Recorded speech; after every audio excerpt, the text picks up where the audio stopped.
बुढ़िया के पैरों के निशान। संजय जी का एक परिचित के घर जाना हुआ। जिस वक्त वे उनके घर बैठे हुए थे, उनकी मेड घर की सफाई कर रही थी। वे लोग ड्राइंग रूम में बैठे हुए थे। परिचित फ़ोन पर किसी से बात कर रहे थे। उनकी पत्नी चाय बना रही थी। संजय जी की नज़र सामने वाले कमरे तक गई, जहां मेड फर्श पर पोछा लगा रही थी। अचानक उनके कानों में आवाज़ आई, बुढ़िया, अभी ज़मीन पर पोछा लगा है, नीचे पाँव मत उतारना। मैं बार बार यही नहीं करती रहूँगी। उन्होंने अपने परिचित से पूछा, माँ कमरे में है क्या? हाँ, परिचित ने कहा।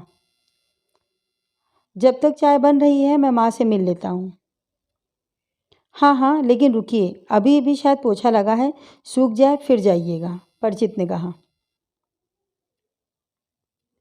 क्यों? गीला है तो मेड दोबारा लगाएगी? नहीं लगाएगी तो थोड़े निशान रह जाएंगे फर्श पर, क्या फ़र्क पड़ेगा? संजय जी बोले। परिचित थोड़ा हैरान हुए। संजय जी ऐसा क्यों कह रहे हैं? तब तक संजय कमरे में चले गए थे, गीले फर्श पर पाँव के खूब निशान बनाते हुए। वे माँ के पास गए, उनके पाँव छुए और फिर उनसे कहा कि चलिए आप भी ड्राइंग रूम में वहाँ साथ बैठकर चाय पीते हैं। चाय बन रही है, भाभी रसोई में चाय बना रही हैं। उनके इतना कहते ही माँ एकदम से घबरा गई। अरे नहीं संजू, अभी फर्श पर पाँव नहीं रखना है, फर्श गीला है ना, मेरे पाँव के निशान पड़ जाएंगे। पाँव के निशान पड़ जाएंगे? वाह, फिर तो मैं उनकी तस्वीर उतार कर बड़ा करवा कर फ्रेम में लगाऊंगा। आप चलिए तो सही। पर माँ बिस्तर से नीचे नहीं उतर रही थी। उन्होंने कहा कि तुम चाय पी लो बेटा। तब तक परिचित भी माँ के कमरे तक आ गए थे। उन्होंने संजय जी से कहा कि माँ सुबह चाय पी चुकी हैं, आप आइए। नहीं, मैं माँ के साथ यहीं कमरे में चाय पीऊँगा, संजय जी बोले।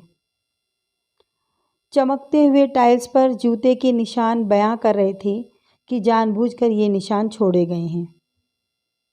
परिचित समझ नहीं पा रहे थे कि आखिर संजय ऐसा क्यों किया। उन्होंने मेड को आवाज़ दी, चंपा जरा इधर आना, इधर भैया के पाँव के निशान पड़ गए हैं, उन्हें साफ कर देना। चंपा ने गीला पोछा फर्श पर लगाया। जैसे ही फर्श की दोबारा सफाई हुई, संजय फिर खड़े होकर उस पर चल पड़े। दोबारा निशान पड़ गए। अब चंपा और परिचित बहुत हैरान हो गए। तब तक उनकी पत्नी भी कमरे में आ चुकी थी। उन्होंने कहा, संजू भैया आइए, चाय रखी है। संजय जी ने परिचित की पत्नी से कहा कि बुढ़िया के लिए चाय यहीं दे दीजिए। परिचित ने संजय जी को हैरानी से देखा। संजय जी ने कहा कि हैरान मत होइए। परिचित चुप थे। संजय जी ने कहा कि मुझे ऐसा लगता है कि आप लोग माँ को प्यार से बुढ़िया बुलाते हैं। मेड वहीं खड़ी थी सन्न। परिचित की पत्नी भी वहीं खड़ी थी एकदम सन्न। परिचित ने पूछा, क्या हुआ संजय जी? हुआ कुछ नहीं, मैंने खुद सुना है कि आपकी मेड माँ को बुढ़िया कहकर बुला रही थी। उसने माँ को बिस्तर से उतरने से धमकाया भी था। यकीनन काम वाली ने माँ को बुढ़िया पहली बार तो नहीं कहा होगा, बल्कि वो ये कह भी नहीं सकती थी। बुढ़िया उसने सुना होगा, बेटे के मुंह से, बहू के मुंह से। बिना सुने तो वो नहीं कह सकती थी। जाहिर है आप लोग माँ को प्यार से इसी नाम से बुलाते होंगे, तभी तो उसने कहा। पल भर के लिए धरती हिलने लगी थी। गीले फर्श पर हजारों निशान उभर आए थे। परिचित के छोटे छोटे पाँव के निशान वहाँ उभरे हुए थे। बच्चा भाग रहा है, माँ खेल रही है बच्चे के साथ साथ। एक निशान, दो निशान, निशान ही निशान। माँ खुश हो रही है, बेटे के पाँव देखकर कह रही, देखो तो इसके पाँव के निशान। बेटा इधर से उधर दौड़ रहा था, दौड़ता चला जा रहा था पूरे घर में।